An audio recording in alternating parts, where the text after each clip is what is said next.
Sup, you beautiful bastards? Hope you've had a fantastic Tuesday. Welcome back to the Philip DeFranco Show, the first show of 2020. As I often say, buckle up, hit that like button, otherwise we'll punch you in the throat. But I don't know how to jump into it. There is a seemingly impossible amount of news to catch up on since I went on my extended Christmas break. I'm not saying it's connected, but it does seem like the world just goes insane whenever I'm gone for a little bit. And so what I'm opting to do today is, for today's first story, is trying to condense a lot of the chaos while I was gone as quickly as possible, because they're also still developing stories that this is not the last time that you're going to hear about them. And so, with all of that said, let's just jump into it. And the first thing we should talk about is, while I was gone, there were massive and not completely unfounded fears that there was going to be a World War III, something that people found out about thanks to the news and or memes on TikTok, which I will say the cynic and dark humor lover in me feels less lonely, because the world is so chaotic and ridiculous and just scary that now we have like the youngest generation that's consuming and making content online, just using dark humor as a comfort blanket to try and just get on to the next day. But as far as why there were these concerns, I mean, you've probably heard about it by now. This was largely based around the death of Iranian General Soleimani. He was killed in a U.S. drone strike on January 3rd in Baghdad, notably here, the strike being approved by President Trump. You know, and there were serious concerns that the United States would go to war with Iran, right? Right after the attack, you had Iran vowing to retaliate. Then Donald Trump saying that the United States was targeting 52 sites in Iran, including cultural sites, though their Defense Secretary Mark Esper later said that the United States would not target cultural sites. But then what we eventually saw a few days later was Iran responding by bombing 2 U.S. bases in Iraq, and notably, no Americans died in that strike. But on the same day, 2 Iranian missiles reportedly mistakenly hit a passenger plane, killing all 176 people on board, including 63 Canadians, with Iran's military labeling this incident an accident caused by human error. With this situation, you had a lot of people in 2 different camps. Either 1, going the route of Soleimani was a bad guy who led to the deaths of a lot of Americans and deserved to die, or 2, agreeing that Soleimani was a bad guy, but also saying that it was illegal for Trump to order that strike without approval from Congress. And with all of this happening, you had the Trump administration justifying its decision by saying that it had evidence that a strike was imminent, saying, quote, General Soleimani was actively developing plans to attack American diplomats and service members in Iraq and throughout the region, and adding that this strike was aimed at deterring future Iranian attack plans. But of note, there are many that have concerns and doubts about those claims, especially after Secretary of Defense Mark Esper went on CBS's Face the Nation, and we saw this said. Why was there a difference? What the president said was he believed that it probably and could have been attacks against additional embassies. I shared that view. I know other members of the national security team shared that view. That's why I deployed thousands of American paratroopers to the Middle East to reinforce our embassy in Baghdad and other sites throughout the region. Probably and could have been. That sounds more like an assessment than a specific, tangible threat with a decisive piece of intelligence. Well, the president didn't say there was a tangible, he didn't cite a specific piece of evidence. What he said is he believed. Are you saying there wasn't one? I didn't see one with regard to 4 embassies. You also had Secretary of State Mike Pompeo saying that the threat was imminent, but they didn't know where or when, and to that you had people like Tulsi Gabbard, Congresswoman, veteran of the Iraq War, saying, well, if you don't know when and if you don't know where, that is not imminent. Yeah, this is going to be an interesting one to watch. Obviously, it's not the end of U.S. Iran escalations. Hell, this morning we saw reports from local media, quote, Iranian MP announces $3 million bounty on Trump. This, according to the report, not something he just kind of said offhand, but literally in front of Parliament, with him also being quoted as saying, if we had nuclear weapons today, we would be protected from threats. We should put the production of long-range missiles capable of carrying unconventional warheads on our agenda. This is our natural right. And while that massive metaphorical U.S.-Iran fire was burning, over in Australia, there was an actual horrific fire. In fact, we first talked about these back in November, and since, things have only gotten worse. So far, we've seen more than 24 people reported dead, thousands of homes lost, millions of acres affected, and in fact, they estimate that more than 1 billion animals on the continent have died as a result from the fires. And so what we've seen as far as the reaction, the Australian government has approved more than $2 billion in bushfire recovery efforts. Also during this time, seeing people rush to donate either their time, resources, or money, some in more creative ways than others. Earlier this month, we even saw a woman by the name of Kaylin Ward raise over $1 million by selling her nude photos on her social media. Money that reportedly went to charities like the Australian Red Cross and World Wildlife Fund. One of the worst things about this catch-up story, right, the things that we missed, is that it doesn't seem like the fire season is even near over yet. Australia is actually in the middle of its summer, and while yes, we've seen heavy rain in certain areas over the last few days, those dry and windy days that helped start these fires are expected to return later this week. And so to those beautiful bastards out there, you have family out there, obviously my well wishes to you. Please be safe. Anyone watching that wants to help, they want to donate, I'll link down below. No nude photos of me, but that seems like more of a positive. How about this? I'll do the opposite of what she did. If you don't donate, I will send you nude photos. I won't really. Then in other international news, we also saw Brexit taking a massive step forward, passing a second reading in Britain's lower house, the House of Commons, back in December. And notably, unlike the last vote, this was a clear victory for Prime Minister Boris Johnson, winning 358 to 234. Also, notably, this was because of another victory for Boris Johnson, the UK election. And there, not only did Boris Johnson beat Jeremy Corbyn to keep his Prime Minister position, but Johnson's Conservative Party also gained an 80-seat majority in Parliament. Now, Johnson's Brexit agreement with the European Union was then debated in the House of Lords, where, yesterday, the Lords passed 3 amendments to the agreement, meaning that it will be sent back to the Commons. And in fact, just today, the Lords passed another amendment that would allow unaccompanied refugee children to be reunited with their families in the UK after Brexit goes into effect. However, because of its large majority, the Commons is expected to overturn those amendments. And all of this as the UK rapidly approaches its latest Brexit deadline, just 10 days from now on January 31st. And then, of course, there's Donald Trump's impeachment trial. Right, so just before we left, the House of Representatives voted to impeach Trump on both abuse of power and obstruction of Congress. We then leap over a lot of the chaos and congressional fighting to this past Friday when we saw members of the House delivering impeachment articles to the Senate, where Trump will be basically tried to determine if he is guilty of abusing power and obstructing Congress. And there, while he would be removed if he was found guilty, that's incredibly unlikely because Republicans still hold a majority in the Senate. And as of right now, arguments for or against his removal have still yet to be heard, with today largely being dedicated to laying the ground rules for how this trial is going to go down. And of course, as things get underway,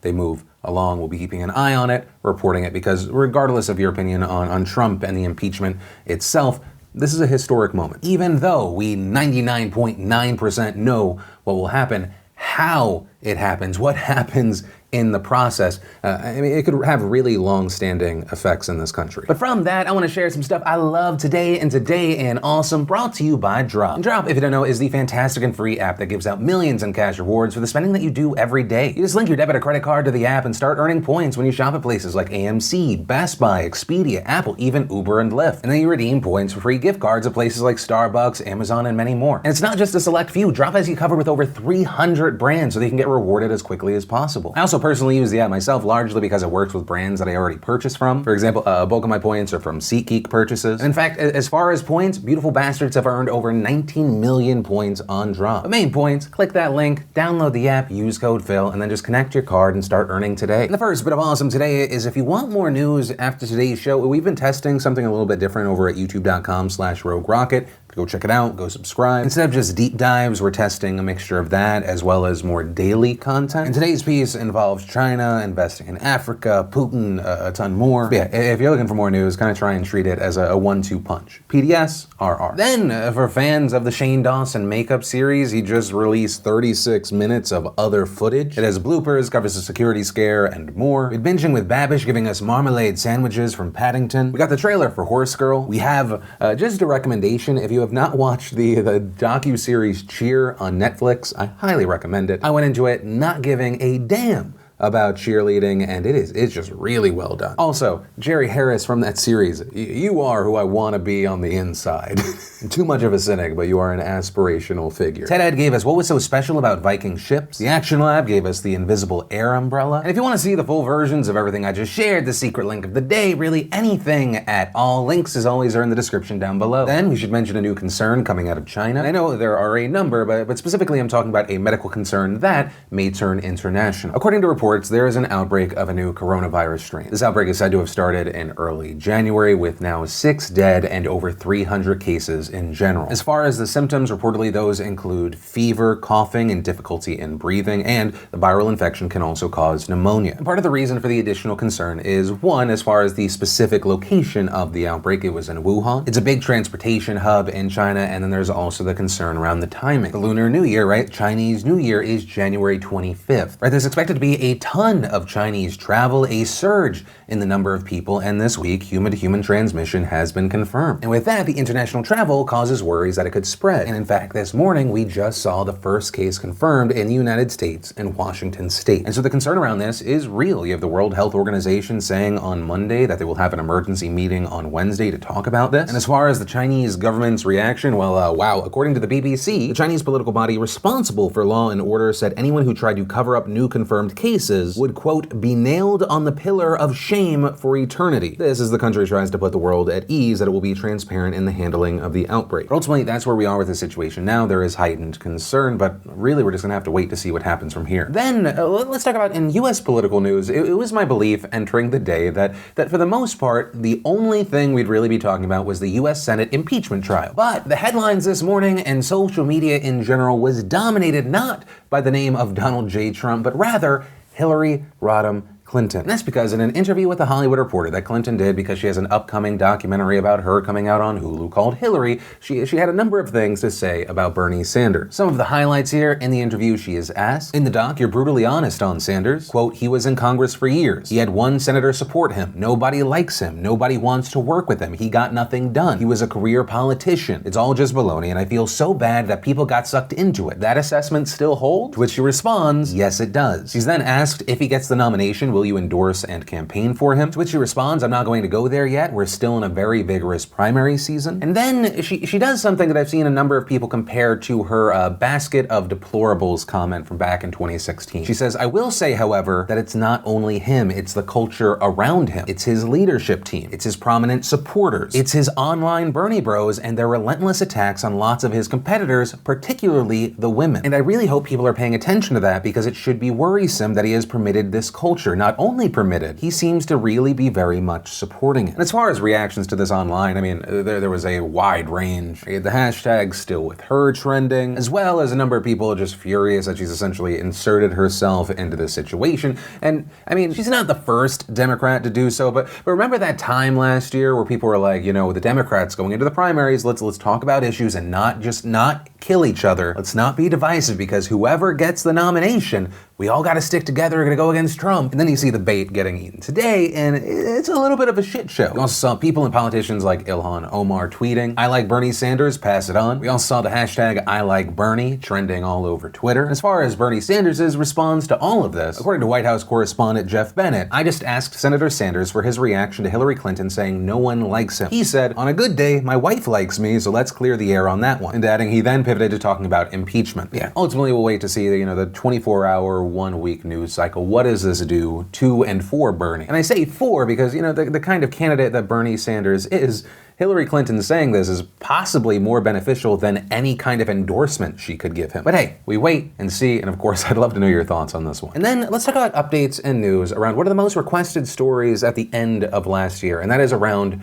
Onision. Onision, who is also known as James or Greg Jackson, has been on YouTube for a long time. If you did not see our previous coverage in December of last year, I'll link to it down below. He has faced accusations of inappropriate behavior, grooming, and being a child predator. These accusations, of course, are very serious, and they span the course of close to a decade, though it is important to note here that Onision has consistently denied accusations against him, and we have not seen charges filed. Now, when we last talked about the situation, Onision had just been banned from Patreon, of course, an income source. He's also now recently been banned from Twitch, though there's not been a full explanation on this ban. And as far as a simplified summary of the accusations levied against him, they also involve his partner Kai. You've had a number of girls speaking with journalist Chris Hansen about their situations, which on that note, Hansen's also covered the accusations against Onision and Kai extensively on his YouTube channel. Hansen's also said that he reported the situation to the FBI, who he says is investigating the situation. And actually, Chris Hansen will be at the center of what we're talking about today. And that's because for Chris Hansen, this became more than just a digital thing. It wasn't just YouTube videos. Chris Hansen actually went to Onision's house to confront him and get his side of the story. Though, important to note, it's not the first time he's tried to speak to Onision. Hansen has reached out in the past. Though, just as Greg did when we reached out to him in December, he said that he would exchange an interview for money. But this time around, Hansen actually goes directly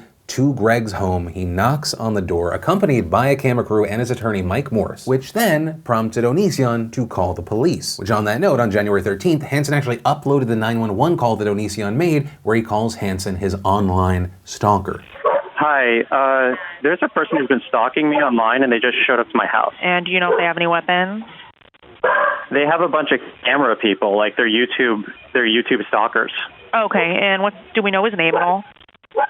It's Chris Hansen. The police eventually arrived. No arrests were made, though Hansen did say this of the incident. It quickly became clear that Greg was not unfamiliar to the local law enforcement authorities here. They were aware of his YouTube antics, the allegations of inappropriate contact with young women. Hansen also adding that in line with the common behavior of a predator, Onision declined to share his side of the story when given the opportunity to do so. But the situation with Onision and Hansen does not end there, because Hansen confirmed in a video yesterday that Onision had actually filed for a court personal protection order in Washington state against both Hansen and another YouTuber by the name of Repsion, another YouTuber who has also extensively covered the accusations against Onision and has appeared on Chris Hansen's channel. Newsweek also reported that Onision was filing a civil lawsuit against Hansen and Repsion, though they did not make it clear if this was related to or separate from the court order Hansen talked about. Also, another thing that has come up, in that video, Hansen gave a disturbing update that he said he found when working with police. This specific update involves Onision, Kai, as well as one of their 2 children. We've now obtained Pierce County Sheriff's Department reports about a 911 call in September of 2019.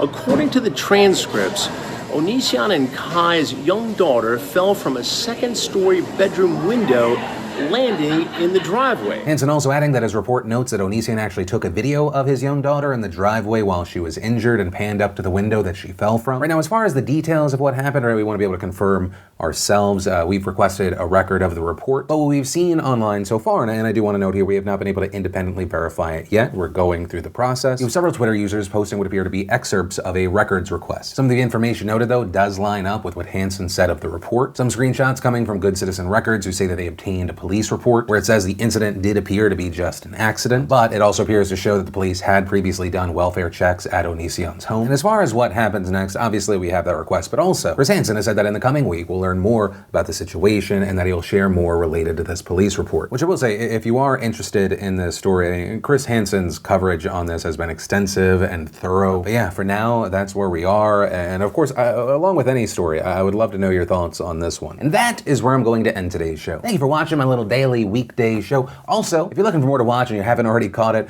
check out that special bonus video I posted yesterday. It was kind of a DeFranco rewind of sorts. If you're a longtime viewer, it may give you some nostalgia or maybe make you feel old. If you're new here, it'll make you realize, wow, you missed the bad versions of the show. But yeah, with that said, of course, as always, my name's Philip DeFranco. You've just been filled in. I love yo faces, and I'll see you tomorrow. I hope you liked this video. Subscribe if you like it.